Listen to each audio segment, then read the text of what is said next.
రాజమౌళి సినిమాలను హిందువులు బహిష్కరించాలి అంటున్నారు రాజ్ సింగ్. సినీ దర్శకుడు రాజమౌళిపై గోషామహల్ ఎమ్మెల్యే రాజ్ సింగ్ ఆగ్రహం వ్యక్తం చేశారు. రాజమౌళి చేసే ప్రతి సినిమాను హిందూ సమాజం బహిష్కరించాలని ఆయన పిలుపునిచ్చారు. దేవుళ్ళపై సినిమాలు చేస్తూ కోట్ల రూపాయలు సంపాదిస్తున్నారు. ఆయన ప్రమోషన్ కోసం ఇలాంటి కామెంట్ చేస్తున్నారా? ఇలాంటి వాళ్ళను జైల్లో వేయాలని ఆయన మండిపడ్డారు. తనకు దేవునిపై నమ్మకం లేదంటూ వారణాసి ఈవెంట్లో రాజమౌళి వ్యాఖ్యానించడం మనందరికీ తెలిసిందే. ఇలాంటి విషయాలు ఎప్పటికప్పుడు తెలుసుకునేందుకు సబ్స్క్రైబ్ చేయండి. The Amaravati voice, me journalist Srinivas. Rajamouli ఒక వీడియో వైరల్ అవుతుంది. ఆ వీడియోలో ఆయన ఏం చెప్తుందంటే, నాకు హనుమంతు పైన విశ్వాసమే లేదు, మా అమ్మ నాన్నకి ఉన్నది కానీ నాకు లేదని ఆయన ఈ విధంగా మాట్లాడుతుండ్రు. ఎందుకు రవి? విశ్వాసం నీకు లేదు కానీ అదే ధర్మం పట్ల, అదే దేవుళ్ళ పట్ల మూవీస్ తయారు చేయాలి, కోట్ల రూపాయలు సంపాదించుకోవాలి.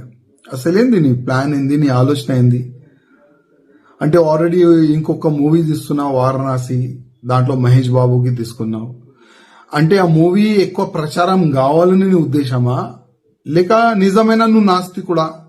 ఒకసారి డిక్లేర్ చేయి. అసలు నీ తప్పు కాదు, మా హిందువుల్లోనే ఒక తప్పు ఉన్నది. నీలాంటి ఫాల్టు డైరెక్టర్ కి, ప్రొడ్యూసర్ కి అసలు ఐడెంటిఫై మా హిందువులు చేస్తలేరు. నీకు ధర్మం పట్ల అభిమానం లేదు, మా దేవుళ్ళ పైన అభిమానం నీకు లేదు. నీ మూవీస్ ఎందుకు చూడాలి మా హిందువులు? బాహుబలి మూవీ తీసినావు, ఆ ప్రభాస్తోని శివలింగం లేపట్టినావు, దాంట్లో కోట్ల రూపాయలు సంపాదించుకున్నావు ఆ మూవీతోని, ఫస్ట్ పార్ట్ సెకండ్ పార్ట్ తోని. మళ్ళా మా హిందూ దేవుళ్ళ పైన నీకు నమ్మకం లేదు. మా హిందువులకి ఒక మాట చెప్పాలనుకున్నా, ఇది ఈ రాజమౌళిది ఇది ఫస్ట్ కామెంట్ కాదు. గతంలో కూడా భగవాన్ శ్రీకృష్ణ దాసులు అంటే ఉంటాయి కదా, 16,000 దాసులు కాదు లవర్ అని ఈ విధంగా ఆయన గతంలో కూడా కామెంట్ చేసిండు.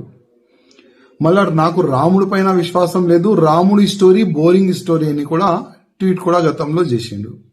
ఇప్పుడు హనుమంతు పైన కామెంట్ చేసిండు.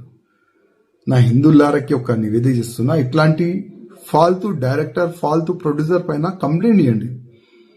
ఇట్లాంటి వ్యక్తులకి జైల్లో పడేస్తే అర్థమవుతుంది, హిందూ దేవుళ్ళ పైన కామెంట్ చేస్తే అసలు ఏమవుతుంది నా గతి అని ఈయనకి అర్థమవుతుంది. అదేవిధంగా ఈ ఫాల్తూ డైరెక్టర్